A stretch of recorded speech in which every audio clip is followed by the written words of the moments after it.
96,8 FM LPPL Radio Gemilang, Jendela Musik dan Informasi. Nuwun, kula nuwun. Sugeng dalu para kadang sutresna budaya. Sugeng pinanggih malih kalihan kula tetiga wonten ing giaran Arum Dalu. Arum Dalu menika setunggaling adicara ingkang nguri-uri budaya Jawi. Mliginipun tembang-tembang macapat. Kagiyaraken saben-saben dinten Senen. Kawiwitan watawis tabuh 8 langkung 3 menit. Ngantos dumugi tabuh 10. Lumantar Radio Gemilang FM ingkang mapan wonten ing Dalan Pemuda Barat nomor 1 Pucung Rejo Muntilan. Para sutresna budaya pilih dalu menika kados padatan kula sowan tetiga wonten Bapak Sigit, Bapak Haji Sugiono.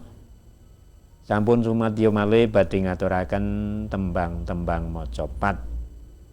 Kanthi menika dumateng para pamidanget monggo ing samangke kasuwun utawi kersa nyawiji saged lumantar WA utawi menapa menika nyerat-nyerat mangke saged dipun kintunaken lumantar nomor WA-nipun menika 081 578 968 968. Para pamirsa, dalu menika ing samangke ingkang badhe kaaturaken inggih menika gayut kalian waosan wasita adi.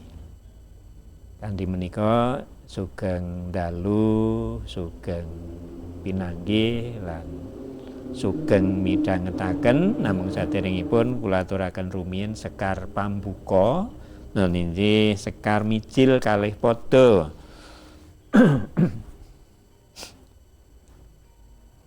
Drenging nala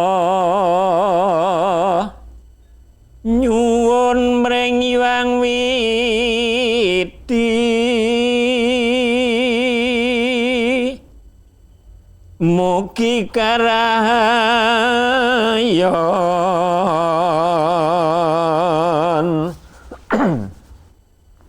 amrih kasambatan ing setyane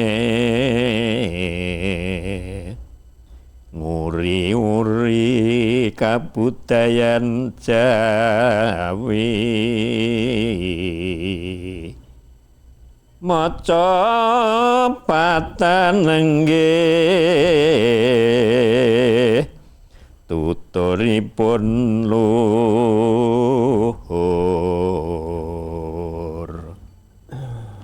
monggo samya agung ing pamuji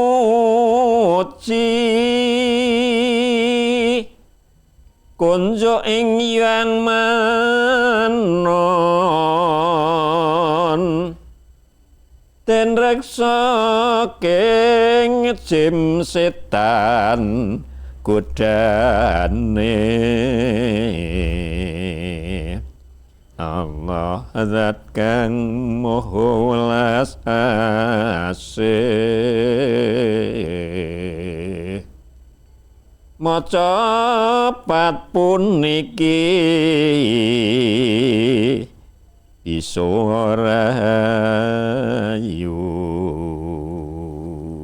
Inggih sugeng dalu Bapak Sigit. Sugeng dalu ugi Pak Jenderal. Inggih nyuwun pangapunten sawetawis randhat anggenipun menapa menika manggihi. Inggih. Malah tiba kleresan langkung sae. Ngaten nggih. Ketok yo nembang langsung. Ketok le macapatan. Nggih. Kados pundi wartosipun menika? Nggih, Kang Baku dinten menika kebak kanugrahan. Derek bingah. Sehat. Nggih. Dipun paringi apa nggih nalar ingkang wening.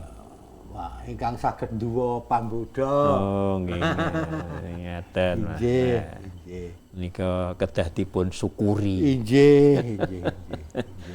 Nggih, sugeng dalu Pak Haji Sugiono. Assalamualaikum Waalaikumsalam warahmatullahi wabarakatuh.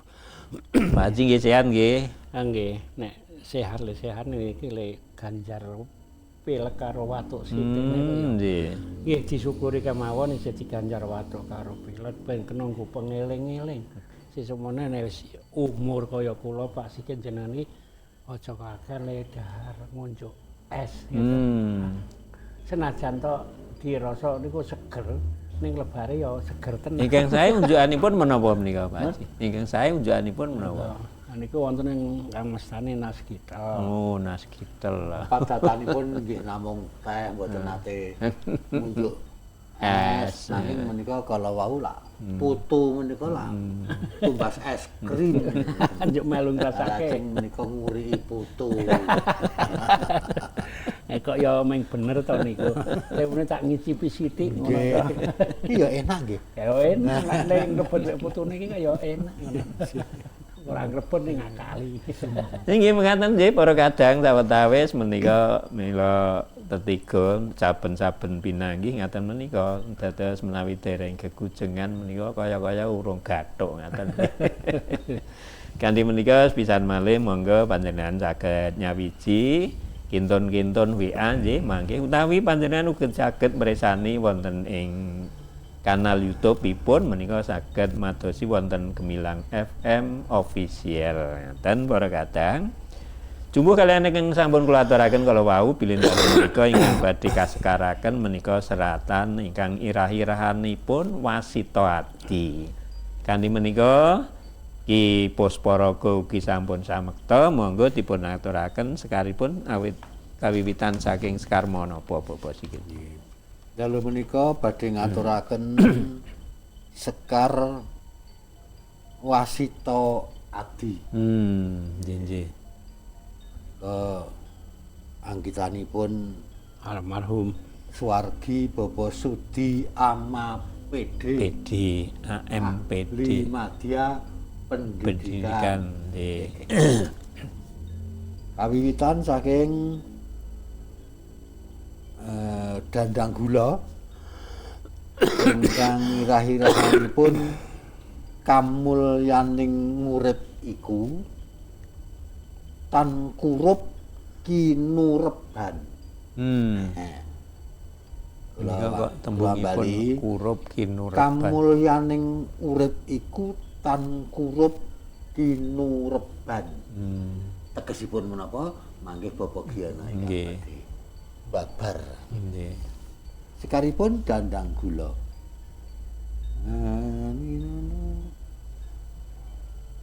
Saenipun Dandang Gula menapa nggih? Ingkang nggih prayogi menika kula sok remen mirengaken. Wasita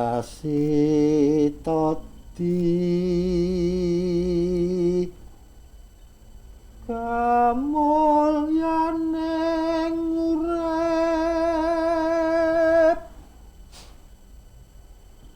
iku datan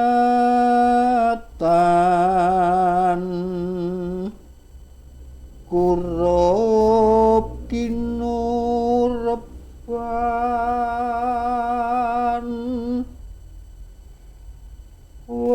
warah munggo wertine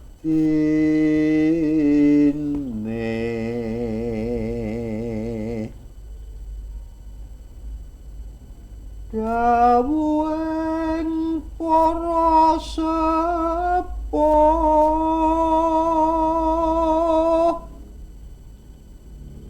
nenggih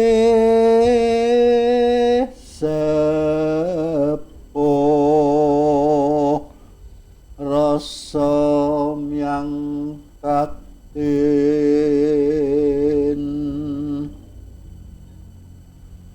suka beling menawa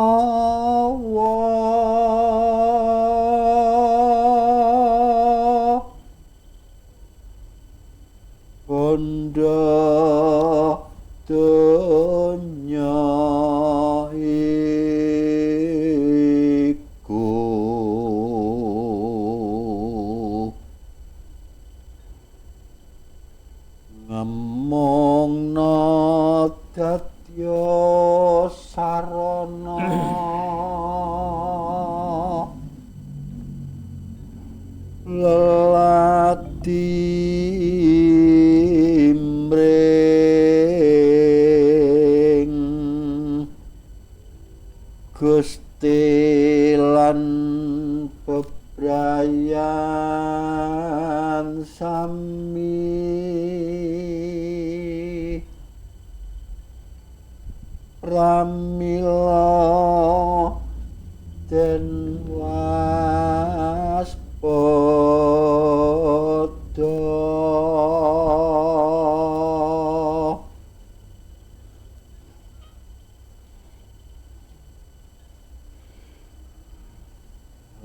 lamun banget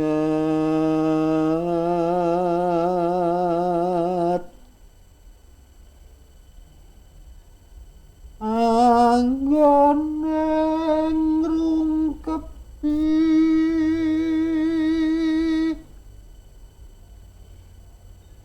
wanda donya kanthi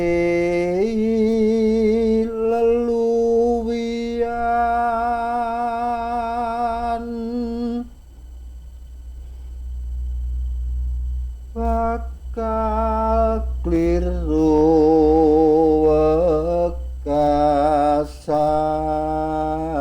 wekasane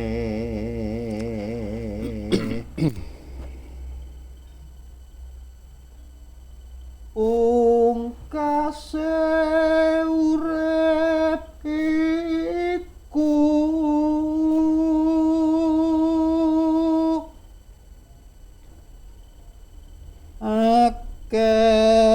akeh janmo kang padha lali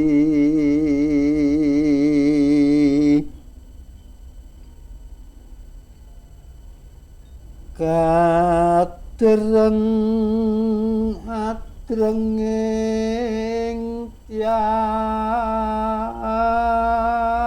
tias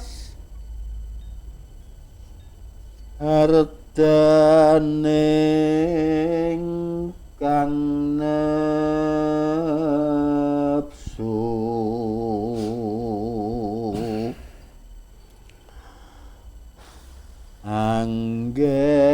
anggenipun ngudi pondo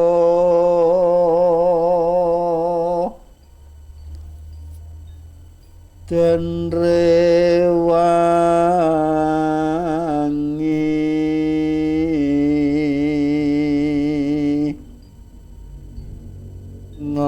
nglangkungi margi kang sisip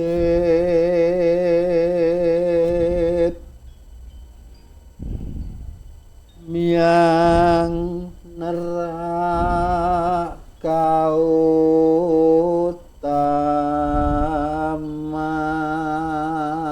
kautaman Menika kala wau dipun aturaken sekar dandang gula turu lari ngoten nggih. Inggih. Larasipun menapa? larasipun pelok padet bem Oh, nggih, pelok padet bem. ketawis tau nek medune tiba 6 Nggih, nggih.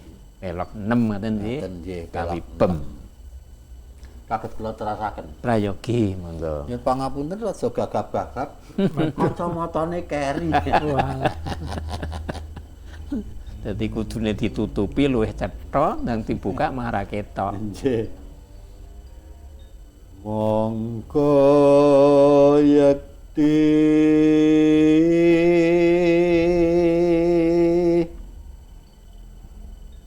wanda donya kuwi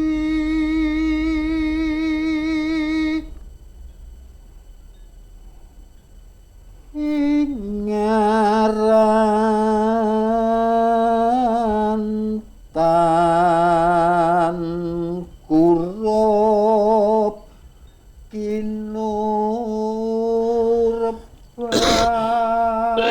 kinurepan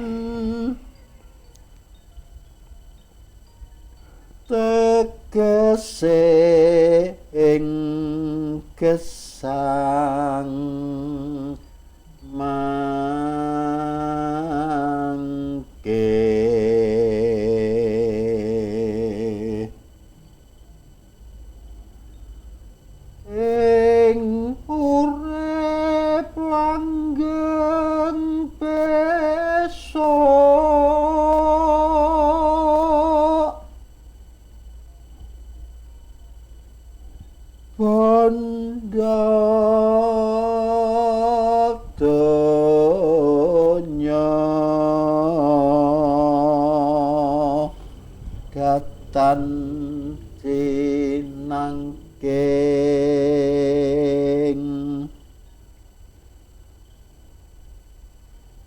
sedaya pantini lar nura kanggo sango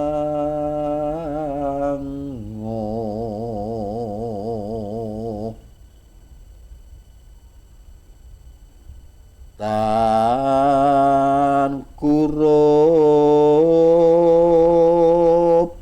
rinung kepono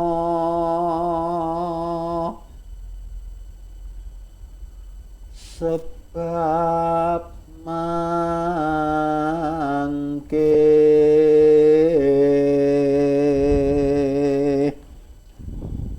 kang dadya sanguning Bali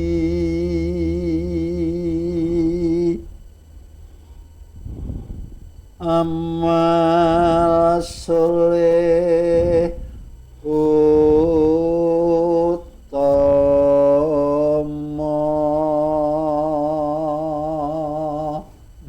Dipun terasaken kemawon Nggih. tunggal padha malih kelas to menika. Nggih.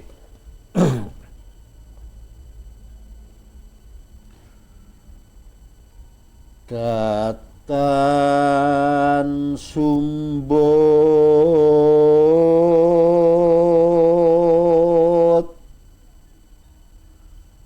lawan angan tepi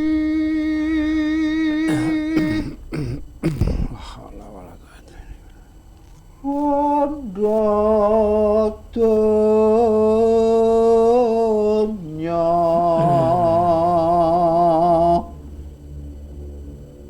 kanthi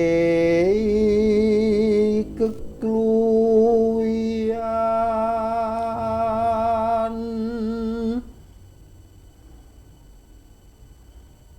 yen mati ditinggalake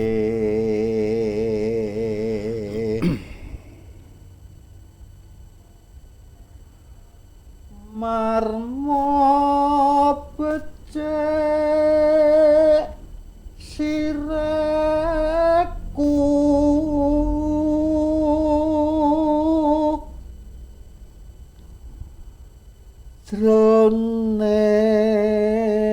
jroning sira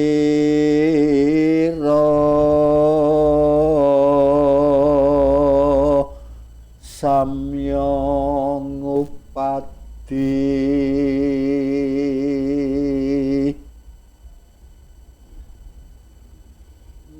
medal margi utama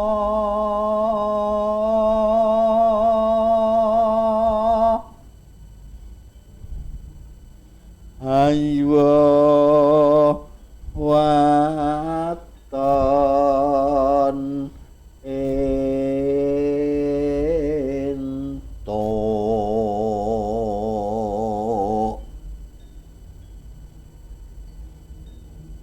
besok pan arsa tinanya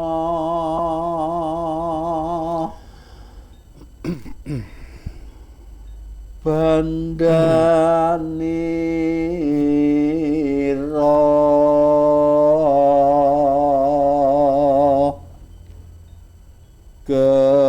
kepriye genyong upati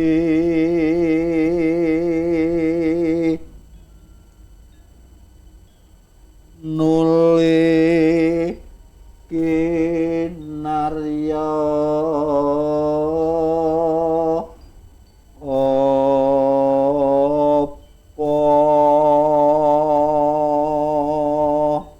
kelas Inggih.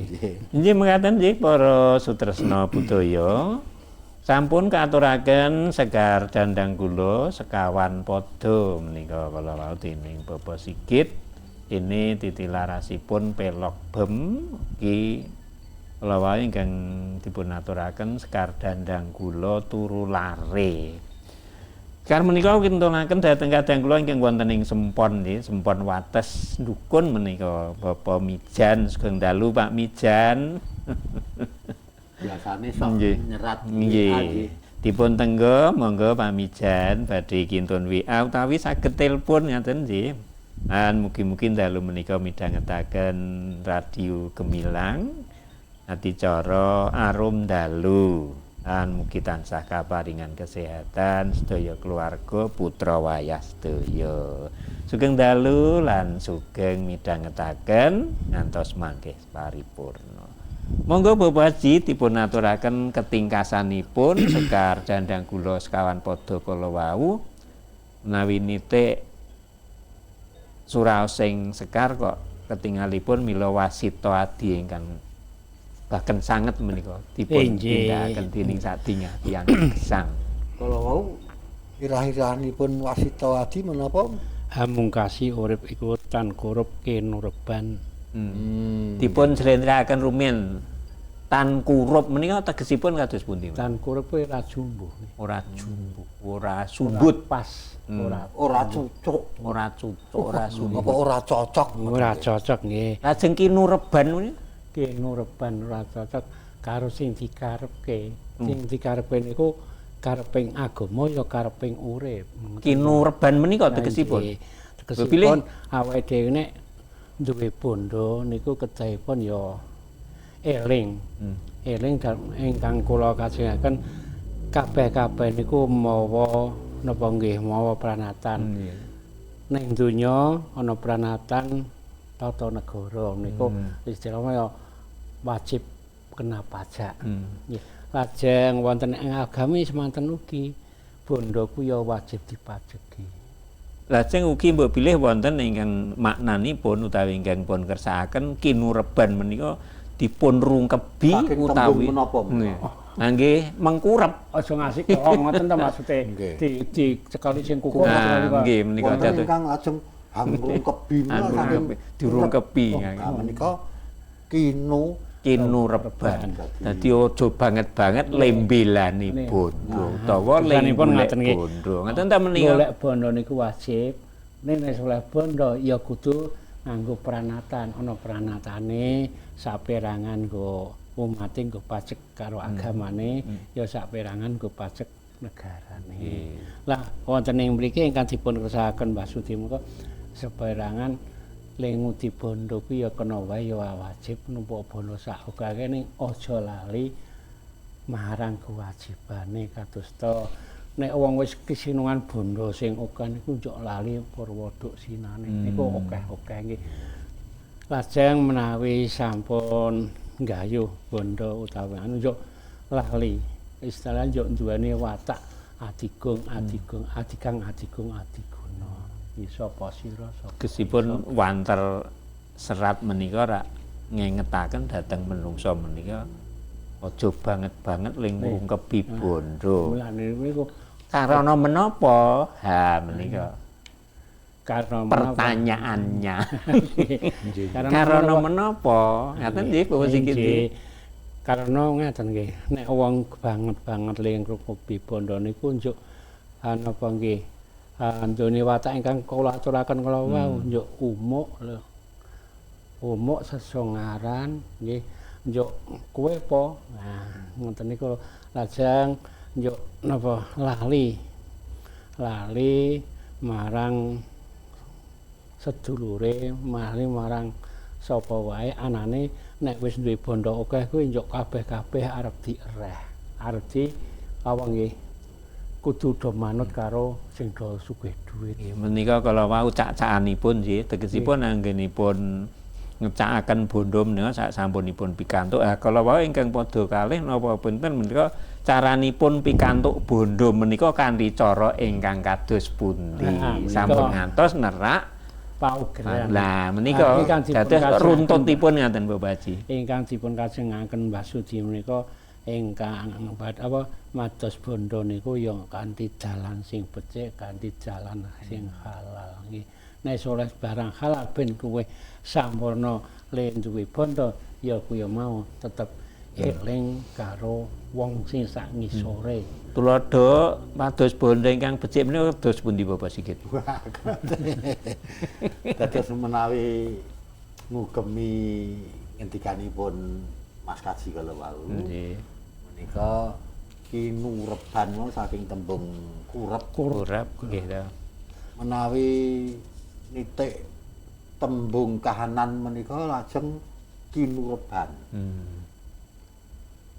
Menawi tembung karya menika ngrungkebi. Ngrungkebi nggih. Saka tembung kurep menika saged kinureban menika tembung kahanan. Nggih. Dene hangrungkebi menika tembung Karya tegesipun dipun tindakaken Ah nggih. kanthi Nah, laku. menapa ingkang dipun rungkebi? Dipun fokus, dipun udi, dipun aya ngoten. Nggih. Menika ingkang sepisanan miturut ngendikanipun Mas Kaji kala wau menika bandanipun. Nggih.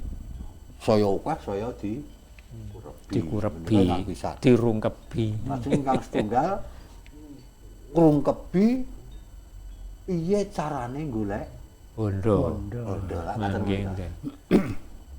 Lajeng menawi bondo menika ya pancen dijaga tenan. Nggih.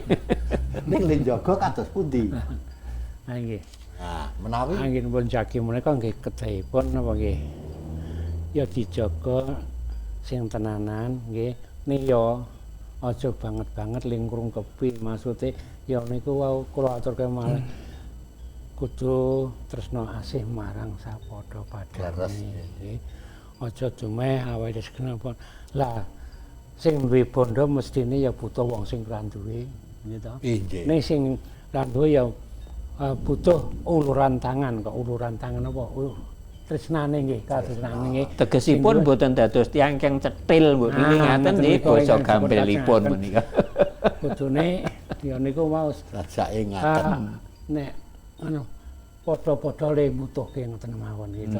Sing wong sugih ya butuh sing ra duwe ya butuh katresnane sing duwe. Contone lek sugih ya ora cukup apa ya nek arep nandangi munggah apa mbok iki gendeng ning nduron sing gambar arep tandangi ya dadi wong sugih kok lek bedidil. Nggih. Kongkon tanggane idep-idep sedekah karo tanggane kan ngoten.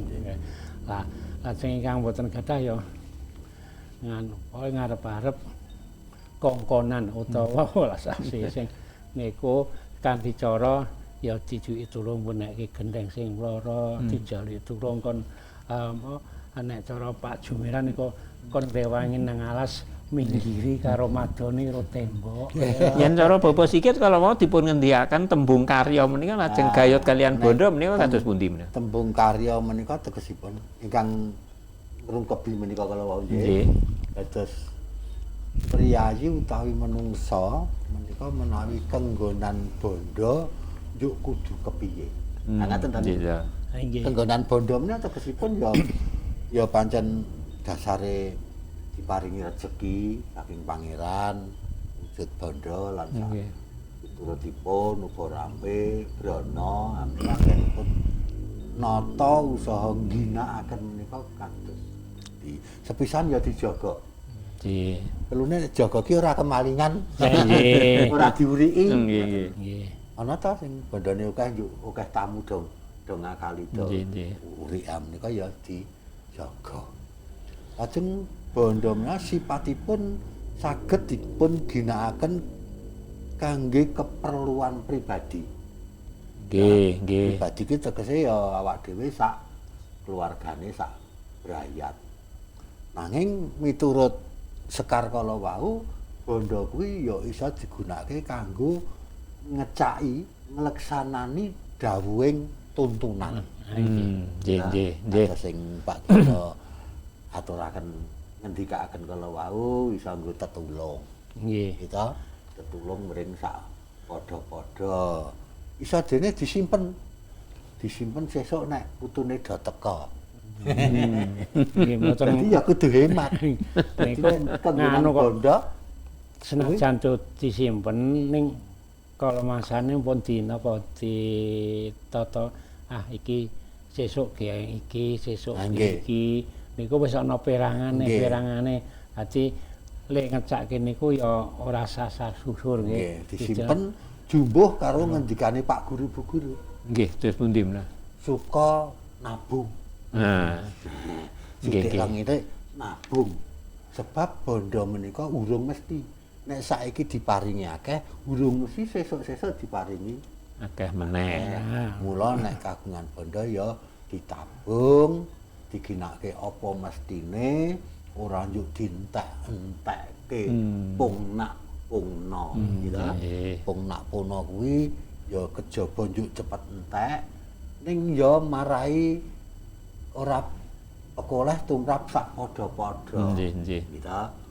Pungnak-pungna wah tuku iwak apa kae tetelan Manyung. mongko Mongko rong wajan. ora macan gede lek anu dipamer-pamerke gitu pamer. lek badati wae nang biasane ning pawon cukup ya nang tritikan ben tangga-tangga niku nggih mboten sae Bondo menika ugi mujudaken godha. Leres. Rezeki ning ya godha. ya Mula ya awak nguripi dhewe- ya mateni rezeki Nggih, niku nggih to awak dhewe kudu belajar nek kenggonan bondo atine ya ditata. Ngoten niku cara bondone. Saiki njuk piye carane kados panjenengan kala wong ngendika carane Golek bondo bondo sing bener. sing Sing bener bener. lan halal nggih. nggih menika menawi ingkang dipun kersakaken wonten ing tembang menika caranipun golek rezeki sing halal manut pranataning agama lan negara aja ngasih malah dadi singklar karo pranataning agama lan negara contone ya niku wau kudu hake dimiliki nggih Terus menika Mas Kaji, terus pundi golek rezeki sing halal kuwi jane sing kepiye carane? nggih Ngeten menika. Nggih ta? Nggih, leres. Perune sesuk nek sak padha-padha kepengin golek rezeki sing halal ki, oh nek golek rezeki sing halal ki carane ngene. Niku kados pundi Mas Kaji? Menawi kula kok gadah pemanggi ingkang leres mbok bilih utawi kalal menika sak mboten-mbotenipun kejawi mboten nerak saking paugeraning negari lan agami menika ugi penting sanget menika. Aja nganti gawe kapitunaning wong liya. Nah, menika salah setunggalipun mbok bilih. nggih niku leres nggih aja nganti gawe kabudayaning liyan contonipun nggih nek awake dhewe nun sewu niki kula ngomongke wong buruh riyen nggih Nggih. nek wong buruh ning alas niku ya dikutukke pamane sak nyangan niku wis diopahi murwat UMR nek cara istilah wong negara nggih niku ya dijumbuke aja muni sak penake ngoten niku nggih mboten kena niku ya nek ra ditunggoni niku sak penake nek tunggoni ketok sregep niku nggih ora bener niku sing mesti ditarget kadang-kadang sing duwe gawean niku ya target iki tak kon macul minggire semene iki sekesuk kudune sak apa ya sak nyangan apa maju ya Saged. sak nyangan iku rampung ning kadang-kadang cuma ora ditunggoni karo sing duwe sawah ya iso dadi karo tengah nyangan apa ora nyangan nggih Menika saweneh tuladha ingkang alit ngaten nggih Bapak Haji nggih. nggih pramila nek saya gedhe ya saya gedhe malih niku Lajeng menawi damel kapitunan menika nggih antawisipun upaminipun wong dudu pite kok digawa lunga. Mongko ra nembung Ra kek nembung. didol. Keling aku nek konangan. Nah, nah gitu. Nah sapi ning kandang ndang kecekel ngakune aku ming jikuk dadung sapine melu. Kejawi menika rezeki ingkang halal anggenipun ngupiya menika kupiya ingkang wicaksana. Nggih, tegesipun kados pundi? Umpamanipun kok laku dagang. Nggih. Laku dagang badine pirang-pirang kok sing do ngewangi mung diparingi Sithik. sithik. Ngoten ya. Lah niku nek sing ora ngerti ya wis aku nrimane semene ning sakjane emang gerutu. Aku badine pirang-pirang kok aku mung dibayar sauprit. Ngaten. Menika ugi ndadosaken derdah ugi. Saged potensi ndadosaken derdah ingkang sajake saged kula aturaken mangke nggih. Mekaten nggih para sutresna budaya sawetawis sampun karembak namung dereng rampung. Semantena arum dalu kasih kekrumin karena priwara rumiyin ingkang badhe katur. Monggo.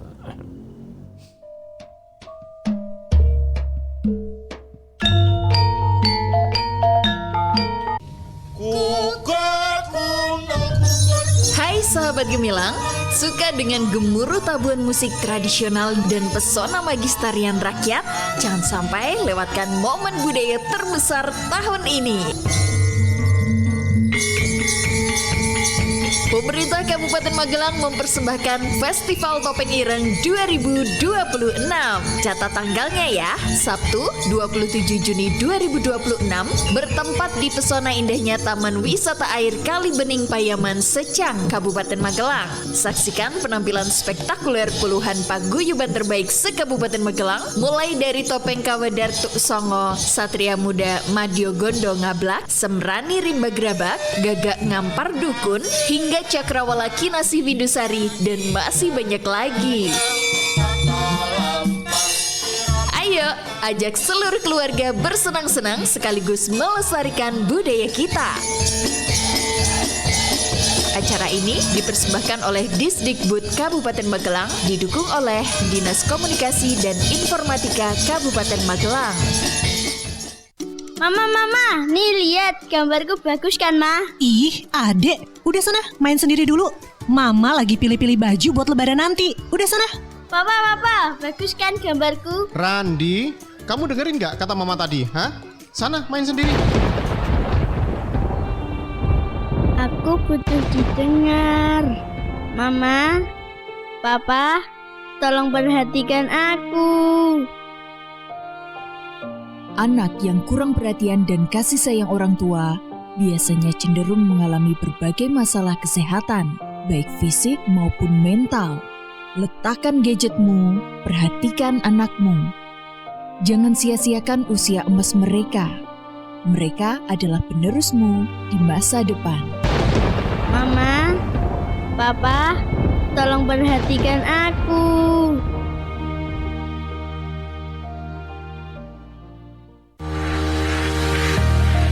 Para sahabat Gemilang, warga Magelang dan sekitarnya, dalam rangka peringatan Tahun Baru Islam 1448 Hijriah akan digelar Festival Sutan Satu Suro 2026 yang akan dilaksanakan pada besok Sabtu dan Minggu 13 hingga 14 Juni 2026 di lingkungan Sutan Desa Sumberjo, Kabupaten Magelang. Festival ini akan diisi dengan kegiatan kirab budaya masyarakat Sumberjo serta pertunjukan seni tradisional dari Sanggar Dom Suntil Pakis dan Wahyu Satrio Budoyo Kaliangkri. Sebagai acara puncak akan ada dialog budaya bersama Noel Leto yang akan ngobrolin tentang budaya leluhur, tradisi, dan kehidupan masyarakat. Tentunya dialog akan lebih seru karena akan dipandu oleh Kak Damar. Mari hadir dan ramaikan bersama keluarga dan sahabat untuk dapat lebih mengenal tradisi, memperkuat kebersamaan, dan menghidupkan nilai-nilai budaya yang menjadi jati diri bangsa. Informasi lebih lanjut mengenai kegiatan dapat dilihat melalui Instagram @sutan1suro.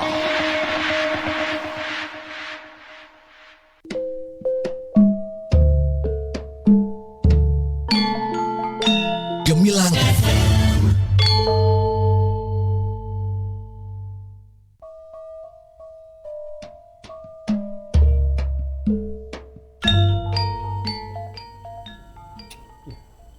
Inggih ngaturaken sugeng dalu lan sanget agunging manuwun dhateng para kadang ingkang dalu menika sampun kepareng nyawiji.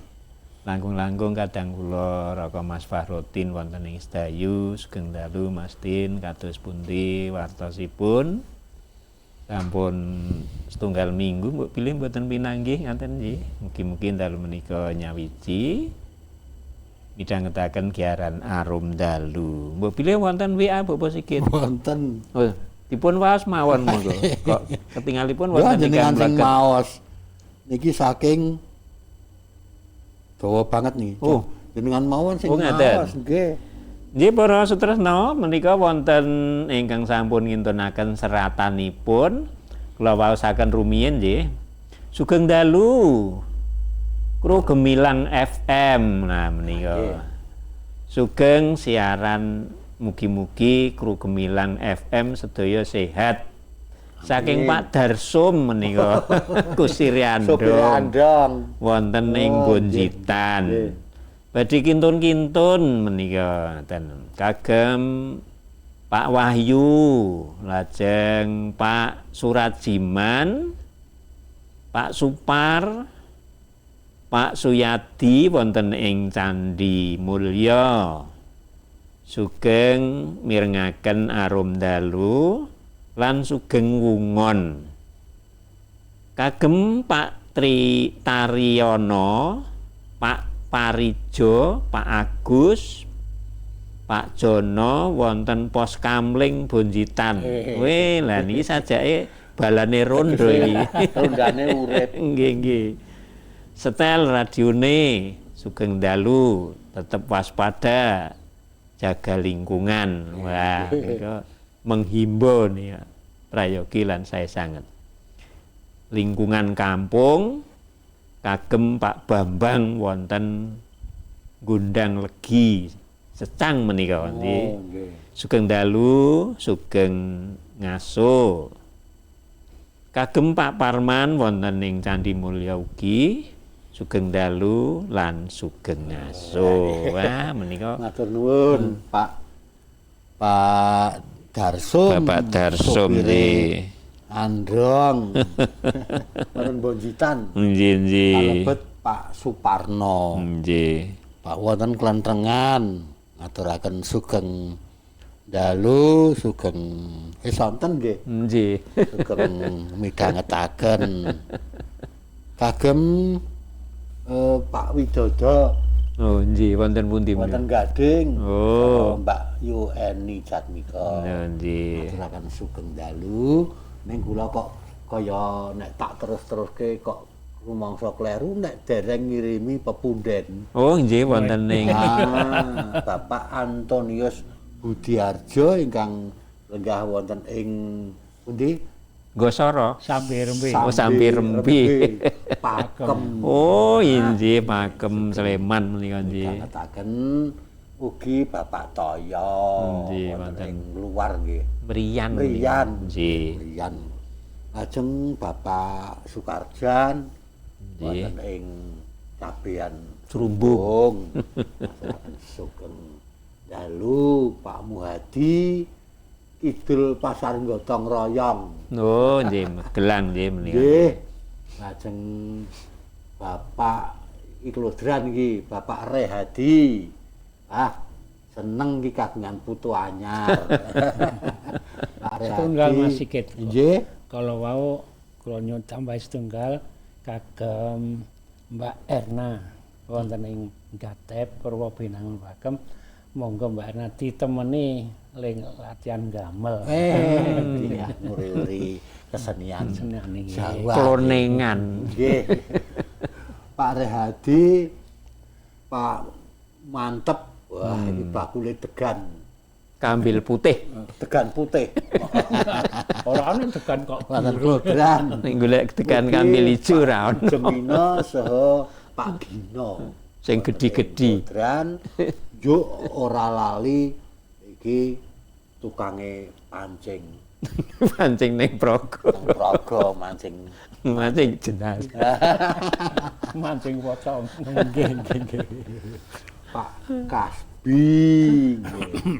Sing gagahe. Kowe sesuk nek ketemu apa sih ngomong kele mancing. Monggo sinten malih ingkang Kula tesih mimbui menika kadang kula ingkang kala sampun kula aturaken Pak Mijan wonten ing Sempon Wates Dukun menika nggih ugi kadang kula wonten ing Bandungan menika Gondosuli. Raka Mas menika ingkang ugi tansah midhangetaken Mas Yarkoni sugeng dalu Pak Yarkoni. Mugi-mugi dalu menika midhangetaken lan ugi para kadang paguyuban maca Patbodronaya menika kok sampun dangu mboten nate pepanggihan ngaten. Mugi-mugi do paringi sehat nggih. Nggih. Senajan wis do sepuh. Sepuh nggih. Bapak Haji monggo badhe kinton-kinton kadang-kadang. Nggih, ingkang sepisan kula kintunaken pepunden kula wonten ing pundi? Nang Sri. Oh nggih, Pak Edi. Bapak Edi. Kalian Mas Yudo nggih, putranipun sugeng midhangetaken lan ugi para cantrik-cantrikipun nggih. Lan kula nderek bingah pilih malam bijang malam setunggal swara sama tirakatan nggih. Sama napa nggih? Biasane ya tirakatan kalih kintun-kintun doa mugi-mugi tansah jinangkung dening Gusti Kang Murbeng dumadi. Lajeng niku wau mangidul kados batatan niku sambeng keluarga ageng nggih wonten Mbah Yogo Atmaja lan sanes-sanesipun lan ugi mboten kantun Mbah Kakung Mbah Putri ing saka setunggal. Mbah sinten? Mbah Tik. Mbah Tik. Lajeng ngaler wonten Pak Rismi, Pak Nur Sahid lan Pak Haji Prayitno, Pak Sarono wis tindak rene ya. Aran derek melu maca patan nggih. Lajeng ugi mudha budayanipun wonten ing Kedunggayan. Mengko dipun uri-uri ning wis suwe kok ora tau main iki priye iki. Dereng wonten tanggapan. Gek rada nanggap wong gek rada panen. Nggih, maksude panen niku ya panen rezeki dhewe sing mirunggan kanggo niku nggih. Lajeng kagem warga Kleben Tanjung, RT 1, RT 2, RT 3, monggo dipun gayuh kerukunan warganipun murih santosa ing sedayanipun nggih. Pak RT 1 wonten Pak Parsono, Pak RT 2 wonten Pak sapa? Pak Di, RT 3 Pak Tumidi nggih. Sugeng midhangetaken maca patlumantar gemilang FM LPPR.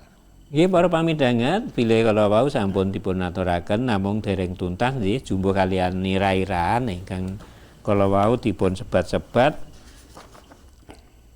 kamulyaning urip iku tan kurup kinureban. Nah menika kala wau nembe kados pundi caranipun pados bondo ingkang leres ingkang boten nerak saking paugeran nembe dipun aturaken dumugi caranipun kala wau kalian cak-cakanipun ngaten nggih. Nggih. Monggo rak mboten namung dumugi semanten Bapak Sigit. Nggih. Wonten ing pungkasing Sekar Dandang Kula wau dipun terasaken bilih tiyang menika tundhonipun badhe katimbalan wangsul wonten ngersanipun Gusti.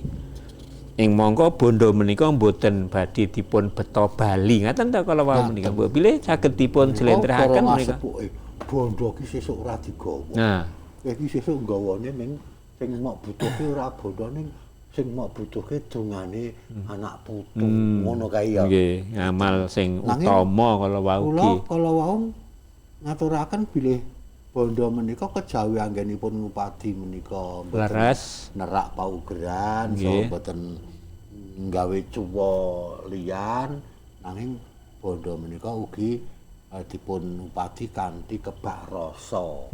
Rasa keadilan ngaten nggih. Nggih. Nanging setunggal perkawis bilih ingkang sok leluwihan anggenipun ngupadi saha ngopeni bondo menika karena bondo menika ugi saged minangka dados jejering godha saha nepsu. Nggih. Lir-liripun pripun? Bondo niku pancen ya ana godhane. Nek sing bondone akeh niku godhane saka kiwa tengen. Nggih. Kiwa tengen kuwi ya sok anggenipun ngukur tiyang menika ugi ngagem ukuran bondo. Jadi nek wong sing bandane akeh kuwi dimanggak-manggake. To disanjung-sanjung. Ha nek kanthi ngaten sapa sing ora kepengin? Karang nek bandane akeh disanjung-sanjung. Nek kondangan, nek ngagem bondo anyar kuwi ya dimanggak-manggake kae njuk lenggah nang nginggil mriko. Yo ditunggoni terus. Tundhanipun mangke lajeng kados ingkang dipun ngendikaken Bapak Haji kala wau dados tiyang ingkang sok kumalungkung. Ngaten. Kosok baline godanipun kena tegesipun. kosok baline nek bondone mepet. Alah arep kondangan kuwi dadak tretekan rono rene njuk lanang wedok kuwi boncengan pit lanang ning pit lanang ontel. Aku ya sing duwe wayah ya kan angger njuk nang bablas pawon wae. Nggih mboten. Aku ora nggawa peso sisan wong kudune ngewangi Iris-iris. Kuwi nek ning ngontel utawa jenenge ora ngurmati. Niku wujud godhok. Nggih. Mula ora mokal nek wong kuwi lajeng kepengin disanjung lantaran dalane bandane sing Akeh.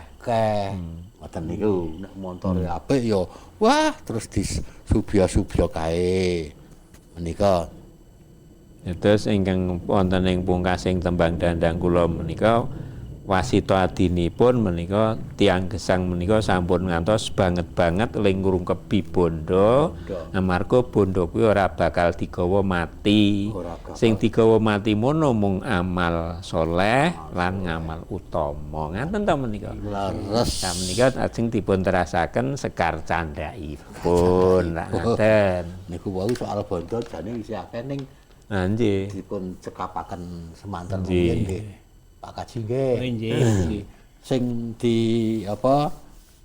dielingke nek bondo kuwi ra mati ya sing duwe bondo ning ya lingkungan. Ya sing ora duwe bondo Sing barang, ora dadi bondo ora oleh ngresula senajan ora. Lajeng candhaipun menapa menika Mas Kaji? Pucung Irah-irahanipun aja dumeh. Wah, aja dumeh. Sing nembangke sinten niku? Ah panjenengan Wah. kok ya. Nggih, Tapi Pak Haji badhe nyekar pucung. Pun lali. kula cobi nggih. Ya engko ya paruan Kang tumati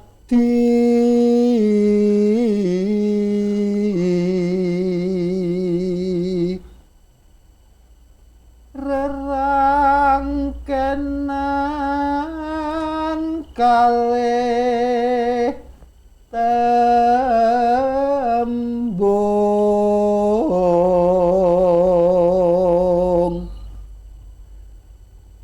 lamun dipun udar pranyata weh warah piling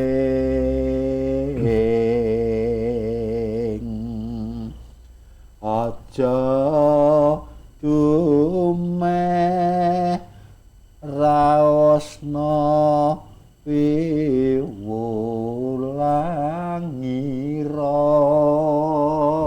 judule aja dumeh Nggih nggih.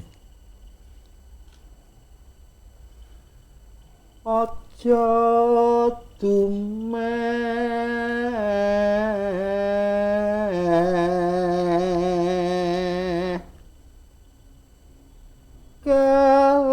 kelamun sinambung tembung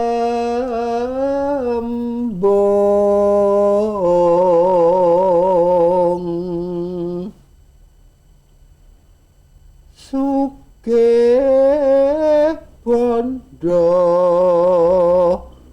donya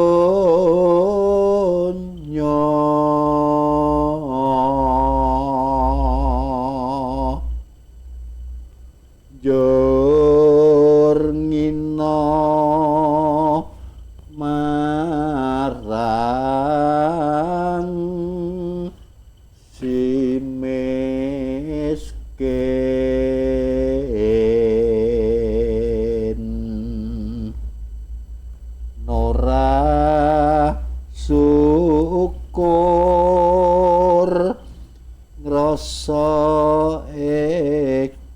sekar priyangga.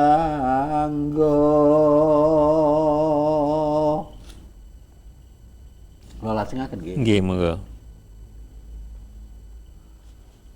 Nora eling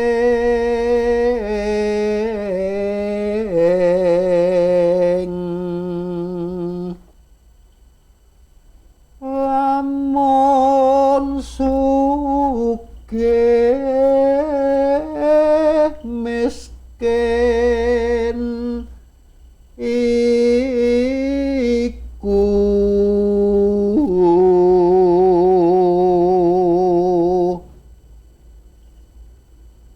paringing pangeran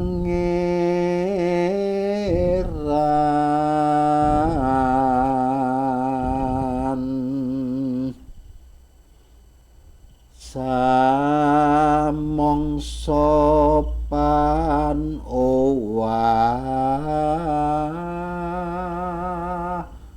gingsir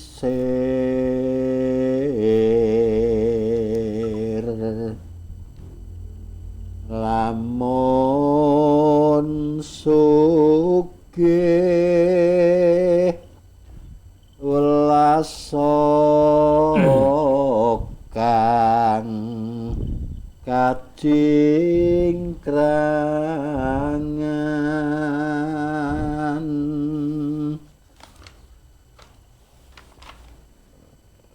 Lho kok kok tenggulu mriki njuk gatel ya. Nggih. Gantel ngunjuk riyen. Kaya arep watuk ki nek diteruske pripun nggih? Apa Mas Kaji napa? Nah, prayogi Mas Kaji. Oh, nggih. Mas Kaji mangke ingkang babar nggih. Para sutresna Bareng. sampun dipun aturaken sekar pucung nggih candhakipun menika. Sampun dumugi padha pinten kala wau bapa sikit? 3. 3 nggih. Nggih. Sak menika sekawan. Aja dumeh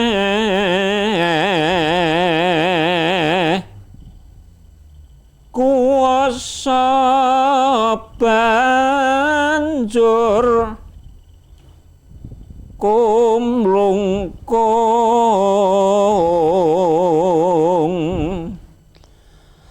njur watak sawenan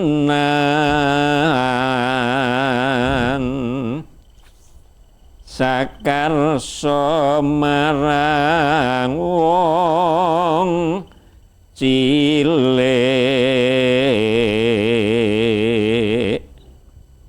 aja pangling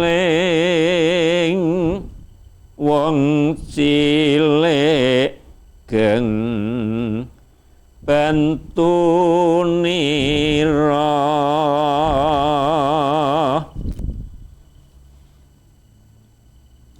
aja dumeh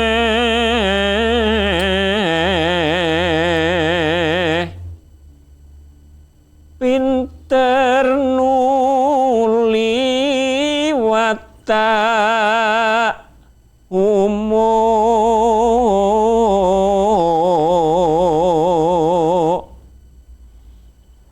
nganggep mring wong liya tan ana bisa nandingi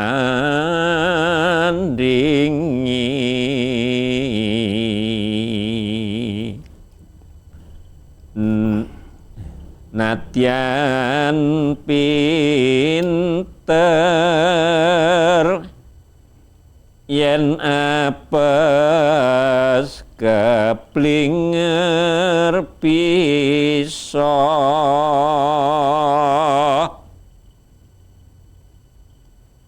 poma aja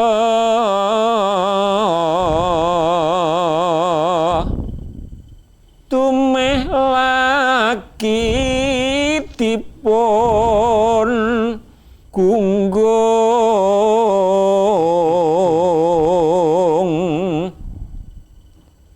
becik kang samadya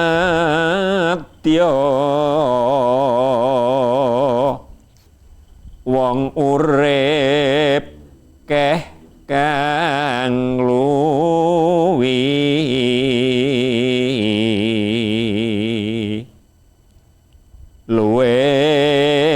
becik ngasorna ing samubarang.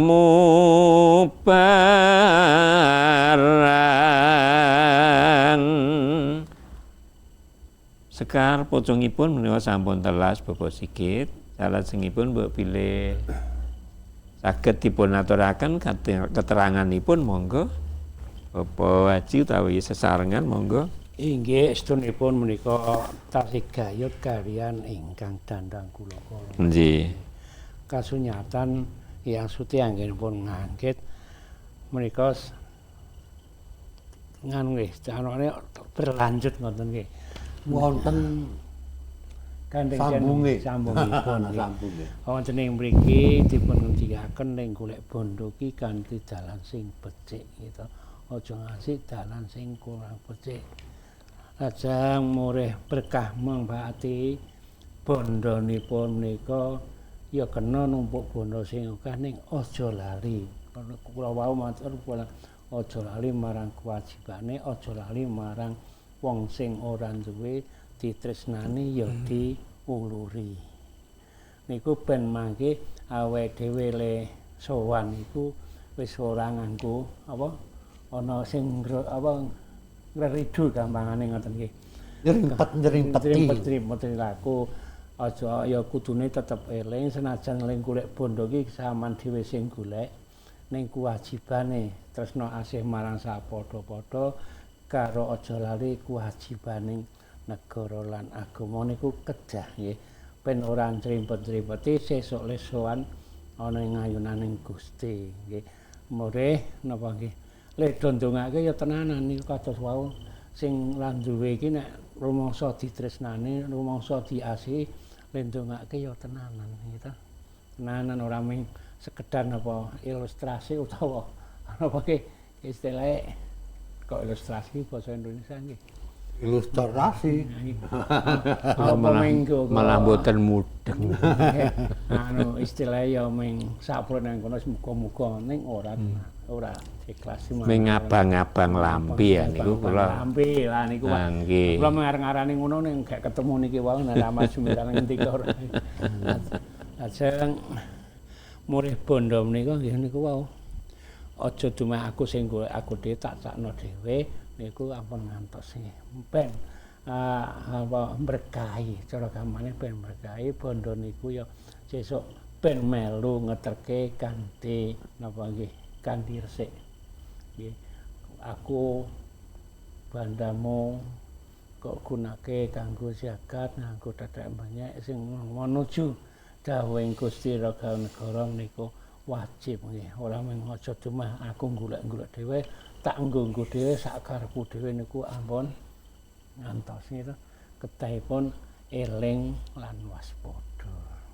Dalam arti eling marang kewajibane, waspada ya gampane donya apa bondone ya kudu atus Mas Kema ya dirungkepi ya disinggahke ya disimpene ning aja banget-banget yo lepoke kotak dikunci cetek ora kena dibuka.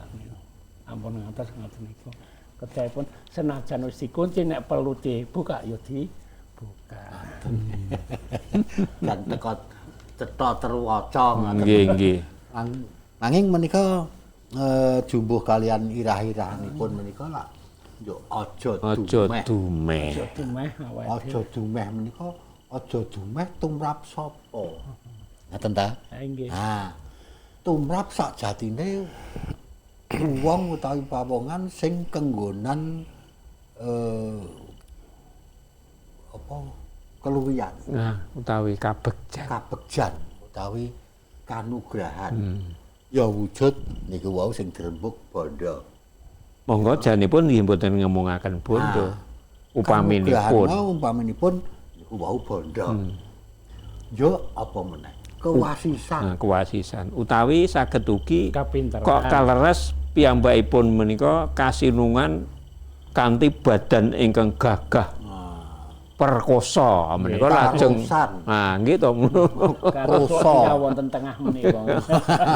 lajeng kaliyan ingkang alit-alit menika sok ngremehaken. Ya aja dumeh gagah gedhe dhuwur kok. Pinteran, kewasisan, kabegjan gitu.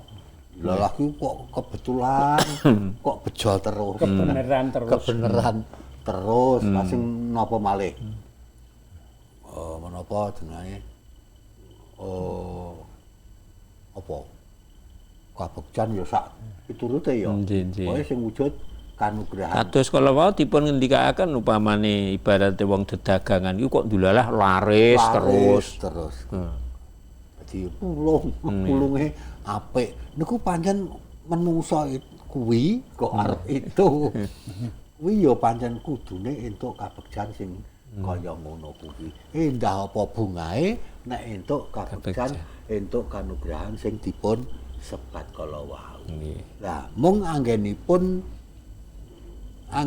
nata, anggenipun ngraosaken saha ngleksanani utawi menikmati ngecakaken menika caranipun kados pundi. Nah menika wonten irah-irahan aja dumeh gek. Aja dumeh bandane akeh. Aja dumeh pinter. Aja dumeh wasis. Ingkang asring dipun supekaken menika aja dumeh gek sehat. Aja dumeh gek sehat. Nah, ndang lara ya operasi. Aja dumeh gek rosa. Aja dumeh gek bejo. Aja dumeh gek keturu. Nah niku sing anggenipun ngecake kuwi sing ngati-ati. Nggih. Saka siji wau bondo wis disebut nggih. Wis di nggih. Rosa. Nggih. Dumeh rosa njuk ngemengke kancane sing ora rosa. Utawa nggawa utawa ngangkat barang sing nganti kliwat ukurane. Nggih. Ngetok-etok kele. Dumehne rosa. Wis sampean rasane wangi.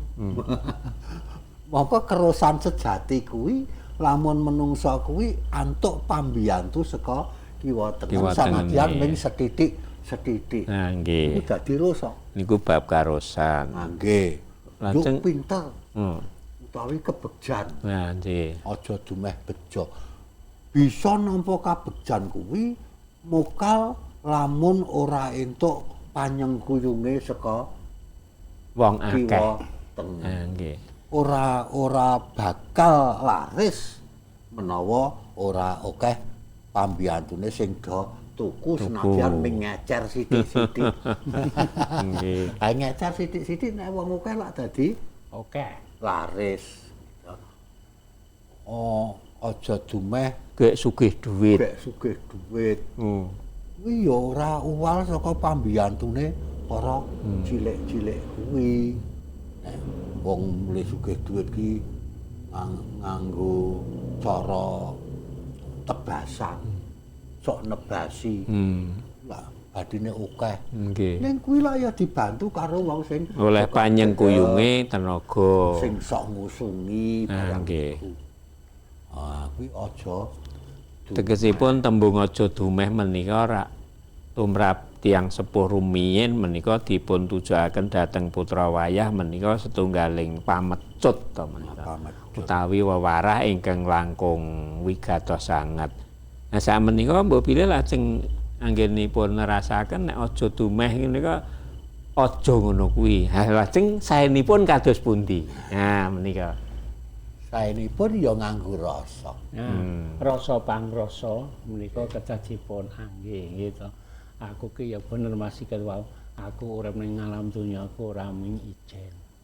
Gitu. Ya duwe kakang, duwe adi, duwe mbakyu, duwe tangga teparo. Niku istilah pengambanipun ya kuwi mau dipadha dihormati, ditresnani ben kabeh mau ana rasa katresnan jati. Katresnan antarane aku karo wong tuwa, ro adi, ro kakang karo tangga teparo. Ben le mlaku niku saya jejeg, le urip ya saya jenjem gitu. Ora dikandha tangga, ora di ala-ala wong liya. Wonten mriku kala wau ugi wonten seratan, mila lajeng tiyang gesang menika dipun prayogikaken gesang ingkang sakmadya. Nah menika kados pundi jlentrehipun. Madya niku nggih leres kaya masih kena gek kecenungan bondo niku aja ngumuke lek gek di bondo. Teko disimpen kanthi jenjem tentrem ning aja lali nggih. Niku wau tresna asih marang sapadha-padha niku upamane ana sedulur sing teka nyuwun sabiyantune ya nek iso tetep ditulungi disembadani senajan to nggih mung sepele nggih Mas mbok kula nyuwun tulung kula niku gak ora penak awake nyuwun tulung kula di napa derek diterke teng kene Pak Mantri le njawab oh iya tak terke menika tembungipun welas asih nggih menika. Welas asih. Nawi ingkang sakmadya menika tegesipun rak mboten leluwian ta menapa Bosket. Pamenipun atur pundi? Menawi kasinungan menapa ingkang dipun angkah utawi dipun jangka nugrahaning pangeran menika. Kasembadan. Niku sing kudu digatekke sepisan matur nuwun. Kalian ingkang peparing matur nuwun karo sing peparing. Nggih. Ning ya matur nuwun karo sing dadi dalane, lantarane. Ngaten. Nek lantarane kuwi tenaga, ya tenaga kuwi digatekke. Dadi tenaga kuwi gatekke awake dhewe sak temah awake dhewe dadi mulya, semono uga awake dhewe nggatekke tenaga.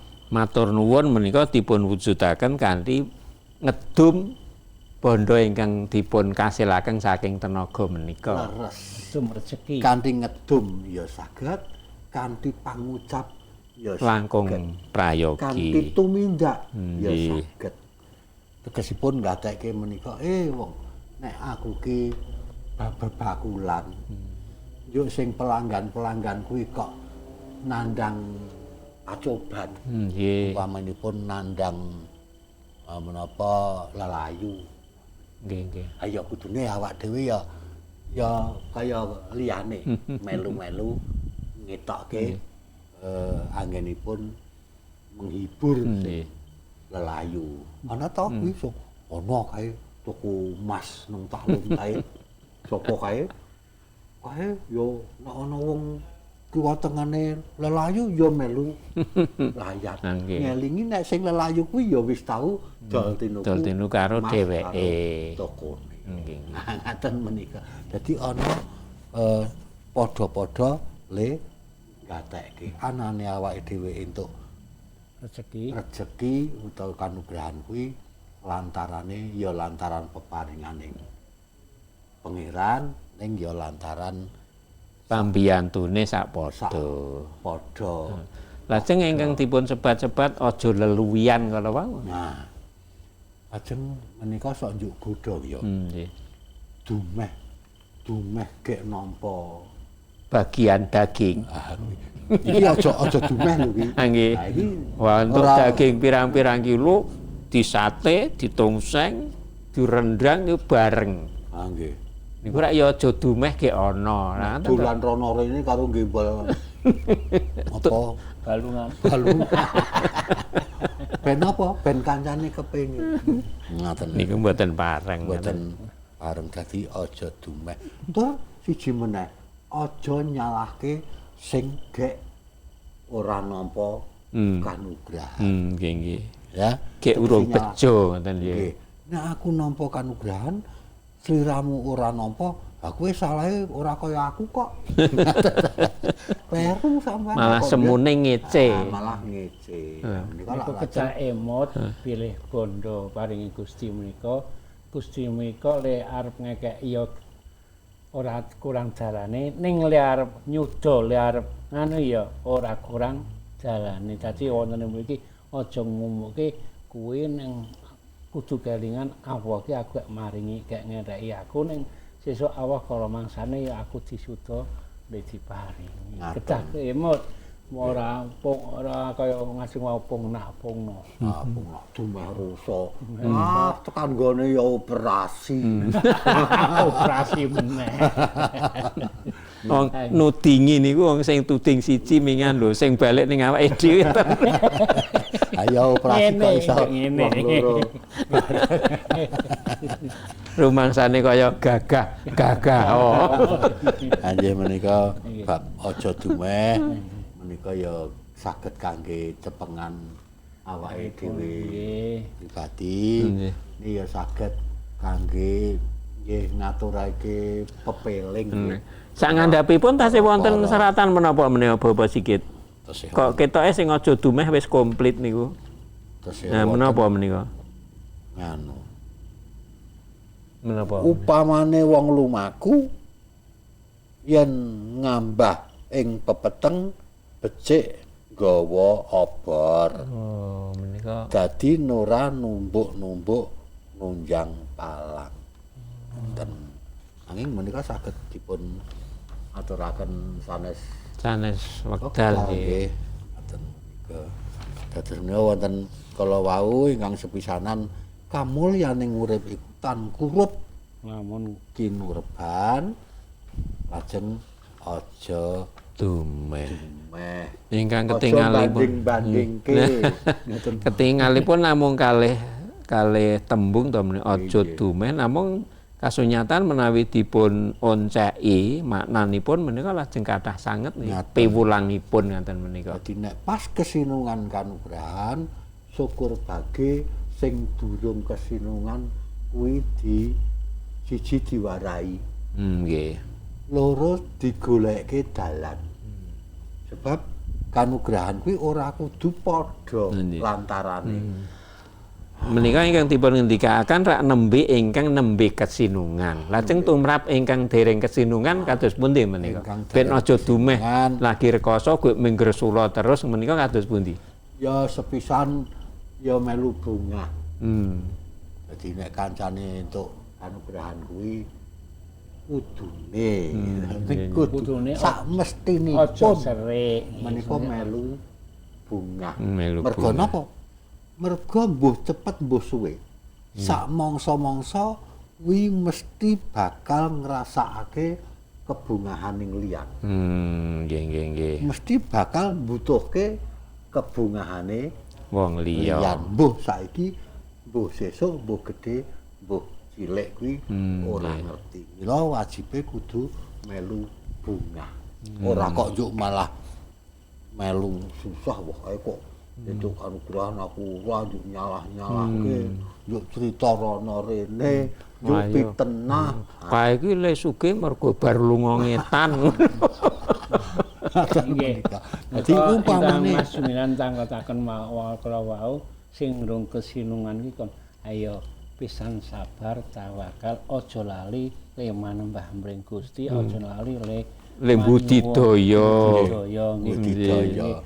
Syukur njaluk warah. Nah, menika ugi minangka sarana menika. Dadi ngilangke gengsi. Nggih. Kuwi ya njaluk warah, njaluk itu.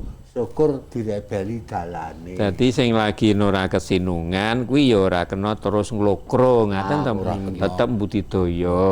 Sebab kapan-kapan kuwi nek sing siji kok iso tuku montor. Nggih. Umpamane Pondra umpamane. Pondra. So kapan-kapan ki awak dhewe perlu kuwi bakal njaluk bonceng. Ya ta. Ana wis kadung sengit karo wara-wara ala arep nunut ya wis ora. Wis ora penak to. Wis ora penak. Sing ora kesinungan ya kudune sabar. Melu bersyukur dene kok kae sedulurku kok diparingi bunga mongko biyen rekasane jamak. Dados tembung aja dumeh menika mboten ngemungaken tumrap tetiang ingkang nembe kesinungan kabegjan ning kalebet tetiang ingkang dereng nampi kabegjan ugi dipun paringi warah aja dumeh le kowe iki lagi ora keturutan ya sing sabar, ya tawakal, ning ya tetep budidaya dilantari tansah nyenyuwun. Nah, ngaten menika piwulangipun. Ana sing kuwi dadi larangan. Nggih menapa kancane nemu kabegjan yuk moro-moro arep ngakali karo jelomperong. Lah jelomperong menika nggih mboten. Ben gek oleh rezeki akeh. Tak jelomprongke tak jak main. Tegesipun dipun pitenah. Dijak main jelomprongke. Jelomprongke. Nggih, nika parangan nggih. Nek ora di enggok-enggokke ra digawe ngoten niku ya ora ana guyone nggih to. Siaran niki ya anane ya piwulang ya guyon ya napa nggih. Wis pokoke anane iki mung gawe seneng ro seneng ngono mawon nggih. Saestu kathah ingkang gek nampa duit saka jalan tol. Ana sing mergo pambujuke liyan. Nggih.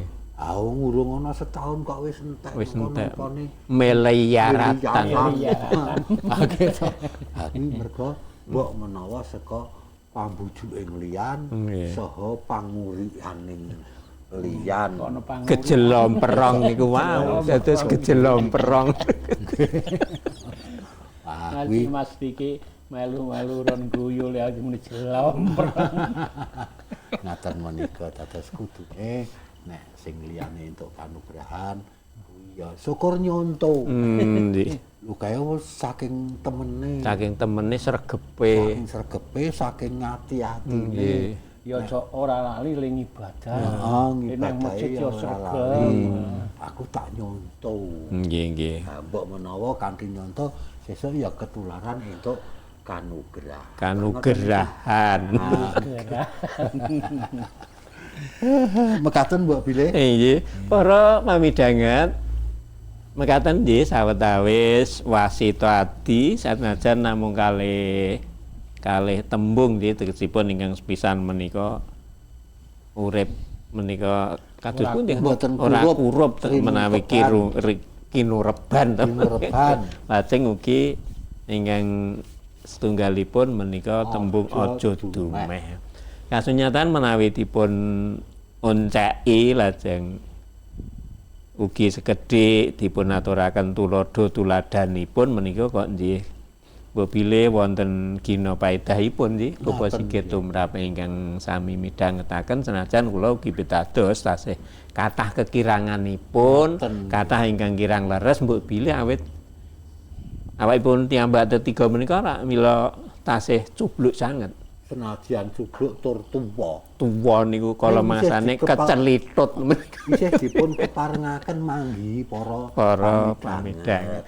Kanthi menika saestu sedaya kalepatan sedaya kekirangan kula tetiga nyuwun pangapunten ingkang sak kathah-kathahipun lan wekdalipun mila winates sanget para kadang sampun ndungkap paripurna kanthi menika sepisan malih kula tetiga nyuwun pangapunten mbok bidih kathah lepatipun ingkang kasengaja lan ingkang kok kleres mboten dipun sengaja le matur mak celup ngaten kok mboten leres ngaten nggih.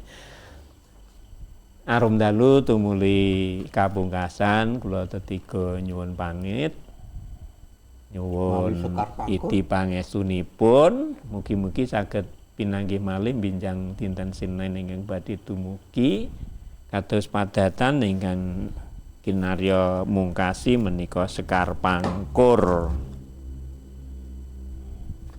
Prakadang lan prasutresna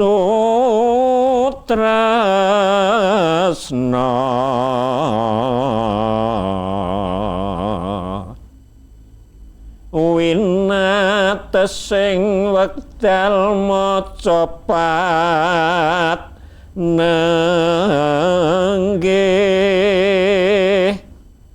pinupus kiya nyuwun mungkur nglanggono gunging lepat wicara sastra basa lan unggah-ungguh nyuwun gunging pangaksama entuk wilasaning Gusti. Cekap semanten para sutresna budaya giaran arum dalu ing wekdal menika kula tetiga ingkang ngayahi karya minta pamit andum basuki mugi rahayu ingkang sami pinanggih widodo nir ing sambikala pangajapipun budaya Jawa muga-muga bisa lana kepara bisa saya ngrembaka langkung-langkung maca pat menika bisa tansah ngawiyat nuwun.